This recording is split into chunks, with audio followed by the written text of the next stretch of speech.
Yep, this is going to be a Frank segment. It's his time to shine, and as much as it pains me to tell this story, I don't think I can leave it out. So, here it goes. In case you've forgotten, Frank is the biker with a gnarly road rash seared into his face.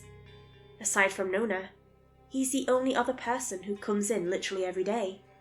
Honestly, he's not my favourite, but all things considered, Frank isn't that bad. Don't get me wrong, I like the guy. He seems like a decent person. He's just really, really corny. I think what gets on my nerves the most about him is his dad jokes. I'm all for a good dad joke every once in a while, aren't we all? But believe me, Frank's jokes are far from good. He cycles through the same ones over and over again, like a broken record. Ugh. It gets my blood boiling just thinking about it. Okay, sorry for ranting. Thanks for coming to my TED Talk. On to the story. I was around 6 months into working at Aftermath when this occurred. I wasn't really a newbie anymore, and I was seasoned enough to notice when something seemed off. It was Stephen who pointed it out though. "Hey Calla, have you seen Frank lately? I think it's like 3 days since he's been in," Stephen said while wiping the counter. "No, come to think of it, I haven't seen him in a while either. Maybe, hopefully, his time is up. I mean, people come and go all the time, don't they?" "Yeah, maybe you're right. Frank doesn't seem like a bad guy. His time must have been pretty short," Stephen mumbled, averting his gaze. "Hey, cheer up. I'm sure that you don't have much longer. You're a great person in my eyes," I reassured him, shooting him a grin. "I'm glad at least someone thinks so." I didn't even have time to respond, because a customer shoved open the door before I could. I'll give you one guess as to who it was. Ding ding ding, we have a winner. Yep, it was Frank. Speak of the fucking devil. It was like we'd summoned the smug son of a bitch just by saying his name. Normally, I'd roll my eyes and start whipping up his usual espresso. But that day was different, because Frank wasn't alone. He waltzed through the doorway with his arm wrapped around a gorgeous brunette. And when I say gorgeous, I mean gorgeous. Seriously, she looked like she'd stepped straight out of a magazine. Lush, wavy hair cascaded down her back. Long, slender legs protruded from a short pencil skirt. Beautiful, deep blue eyes peered around the shop, shimmering like the ocean. And on top of that, the girls weren't shy either, if you know what I mean. I don't swing that way, but I found myself drooling over the enchantress. This had to be some kind of joke, right? Frank was no spring chicken. And this lady was a solid 15 out of 10 on the hotness scale. There was no way he could pull a bombshell like her. Could he? Frank let go of the girl and lowered his shades. Something else that was completely new. To make eye contact with her. "Go find yourself a seat, babe. I'll get us something good." She nodded, surveying the room. The woman took one look at Nona and shuddered. She plopped down at the table furthest from him, which coincidentally is Frank's regular spot. Can't say I blame her. Nona is fucking terrifying. Frank sauntered up to the counter with more swagger than I knew he possessed. Even then, he had a big, goofy grin plastered across his face. I've always liked that about Frank. Most days, he seemed pretty content with life. Or afterlife, I guess.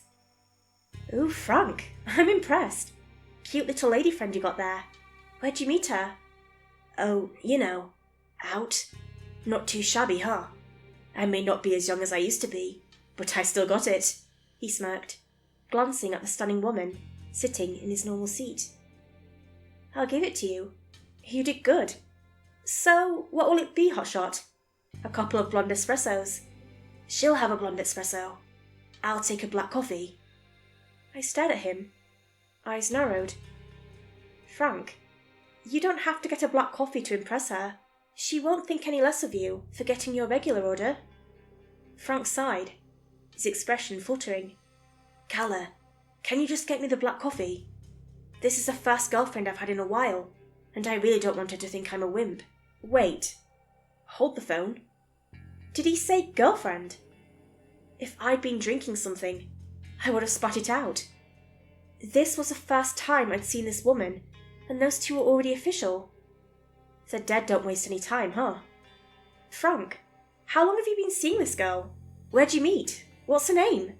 I want all the details. Spill it, mister." That familiar grin returned to his lips. "Most days you won't even crack a smile, but I get a girl and suddenly you're all ears. I see how it is, Calla." "Well, duh. You were gone for 3 whole days and now you come in with a girlfriend. No shit I'm going to want to hear about her." Frank chuckled. "Well, all right. I'll come in some other time and fill you in. Don't want to keep her waiting. Deal?" "Sure thing, buddy. Go take a seat. I'll bring your drinks right out. Oh, and Frank, I'm proud of you," I said, shooting him a soft smile. For a second, I thought I could see a tear forming behind his sunglasses. "That means a lot, Calla. It really does. Thank you." As Frank took his seat opposite from his supermodel girlfriend, Ivan's door creaked open. Right on cue. Of course. I'd be damned if I was going to let that horny bastard ruin Frank's chances with this girl. Ivan licked his palm and slicked back his hair. He swept a few crumbs from his dingy white beater before sauntering up to me and Stephen. "Gross." "How do I look?" he said, shooting me a wide grin. He had lettuce caught in his teeth, but I wasn't going to tell him that. "Disgusting as per usual. Where do you think you're going?" "I'm going to become acquainted with Pretty Lady." "Oh no, the fuck you're not. You will not go anywhere near that girl. Do you understand me?" I seethed angrily, jabbing a finger towards his chest. "This is probably the only woman Frank has ever managed to date, and you will not screw this up for him. Got it?" "This is no way to speak to your boss," Ivan sneered. "Oh yeah? Well, this is no way to treat a loyal customer." "Fine, I will not interfere. You are buzzkill, Calla." "So I've heard," I said, as Ivan sunk back into his office. "Great job on damage control. I'll make sure that he doesn't try anything if you're not around," Stephen said, flashing me a thumbs up. "Thanks. The last thing we need is that rat bastard sticking his nose where it doesn't belong." Frank and his new lover started coming in regularly. It took about 5 days before Frank switched back to his usual order. I guess he couldn't handle the plain coffee anymore. I was happy for him. I really was. But although he wore a genuine smile whenever he was with her, I couldn't help feeling like Frank's new girl was hiding something. Why did I think that, you might ask? Well, to be quite honest, it was the way she looked at Nona. He was no stranger to the normal mean mug stares from the other patrons, but this woman didn't just scowl at him. She'd look almost disappointed every time she'd spot Nona in his seat. Like she was really hoping he wouldn't be there. The whole thing felt strange to me. I needed to know if my concerns were justified. "Hey, Stephen," I whispered, after tending to a customer. "What's up?" "Have you noticed anything off about Frank's new girlfriend? I feel like she's up to something." Stephen's brows furrowed in confusion. "Nope. I'll be sure to keep an eye out, though. Why do you ask?" "Oh, just a feeling. It's probably nothing. It is that time of the month for me," I said, passing my lips. "Whoa, hold it right there, cowgirl. TMI. Oops, my bad." I watched the pair like a hawk after that. Well, as discreetly as I could, at least. Oh, and by the way, Frank never stopped by to fill me in on all the juicy details. Was I a little pissed at him for that? Duh. But honestly, I couldn't stay mad at him. He looked truly happy for the first time since I'd started working at Aftermath. Nona was gone when it happened. It was strange to see his table empty, but it did happen every once in a while. I guess even he has matters to attend to every now and then. It was only Stephen and me in the shop. Frank and his girlfriend, whose name I'd learned was Kara, shuffled through the door. Kara's eyes lit up when she noticed that Nona was gone. An uneasy feeling twisted in my gut when I saw that. "Colour, can we get the usual?" Frank shouted, waving to me as he headed to his spot. "Sure thing. Coming right up." I began preparing Frank's order, but I didn't have a chance to finish it because a nauseating, sickly sweet aroma began wafting throughout the shop before I could. It wasn't like anything I'd ever smelled before. If I had to put a finger on it, I'd say it was like someone had mixed a high-end perfume with sulphur. Sweet, with a putrid scent lurking just below the surface. It took me a moment to notice that I was paralyzed. I couldn't move a muscle. Fear coursed through my veins like venom. What the hell was going on? Blood pounded in my ears as I watched Kara stand from her seat. She was grinning from ear to ear like a child on Christmas Day. The smell grew stronger the closer she got. That evil bitch! I knew there was something wrong about her.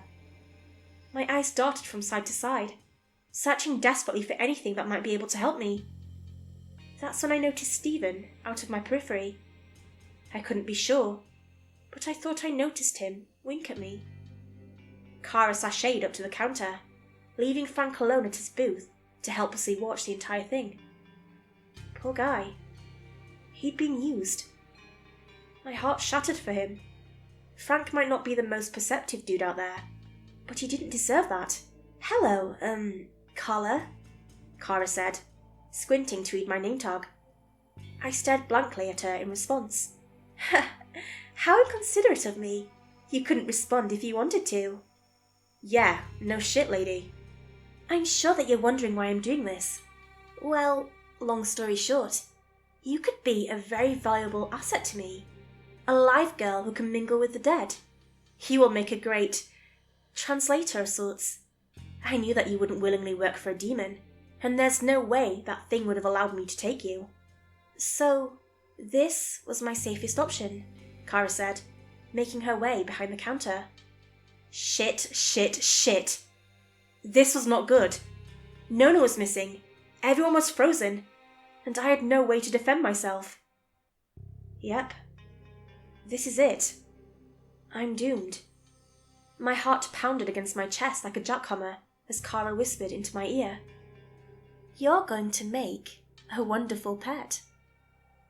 I clenched my eyes shut. This couldn't be happening. I was going into shock. Then, I suddenly felt something warm spray the back of my neck. I opened my eyes. The smell was dissipating and I was beginning to regain mobility of my limbs. I slowly turned my head. My eyes grew wide as saucers when I drank in the scene before me.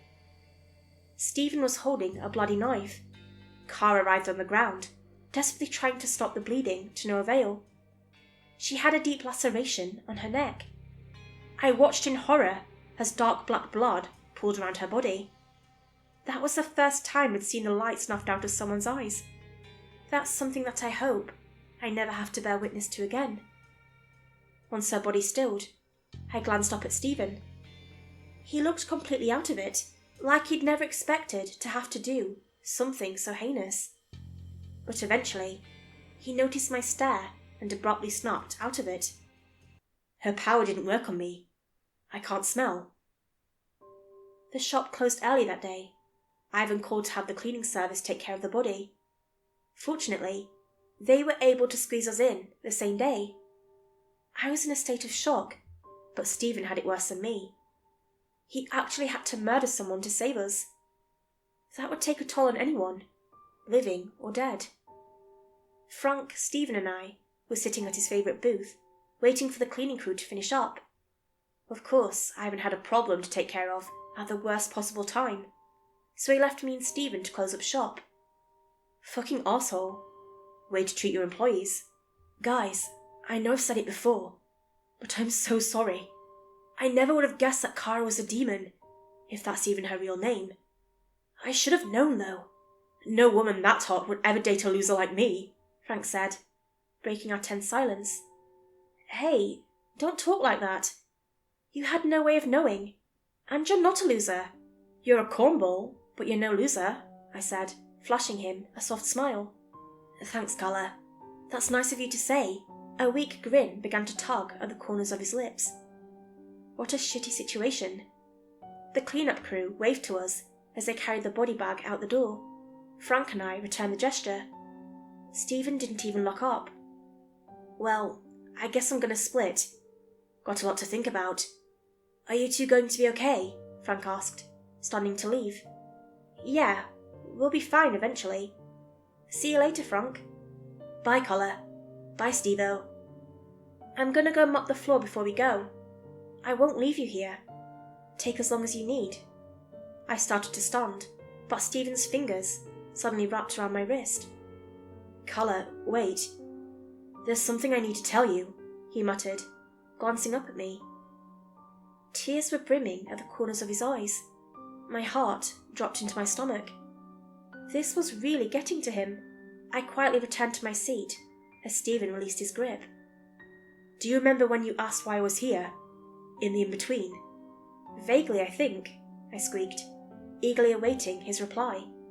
"Well, all this has gotten me thinking. I've decided that I'm finally ready to tell you." "Stephen, you don't have to. I'm fine with No. I need to get this off my chest. I've been carrying this around for too long. I have to tell someone," he said. I nodded, motioning for him to continue.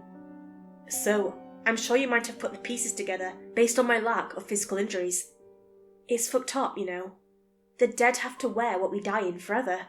We can take it off, but it'll just appear right back on our bodies the second we do.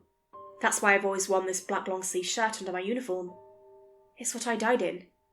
I always wore long sleeves, even in the summer. And this is why," Stephen said, rolling up the sleeve over his left arm. His skin was racked, with track marks. Angry red sores glared back at me. My mouth fell open. It was all starting to make sense. I was a junkie. I'd do anything for a fix, and I mean anything. I've sold my body, pawned stolen items, conned people out of money, all to get high. But the worst thing I've ever done? What cemented my place here? Stephen trailed off, choking back tears. I placed a hand on his shoulder. "It's okay. You don't need to tell me if you're not comfortable with it." "But I do. Just give me a second. I can do this." He took a long, deep breath. With his nerves in check, he continued.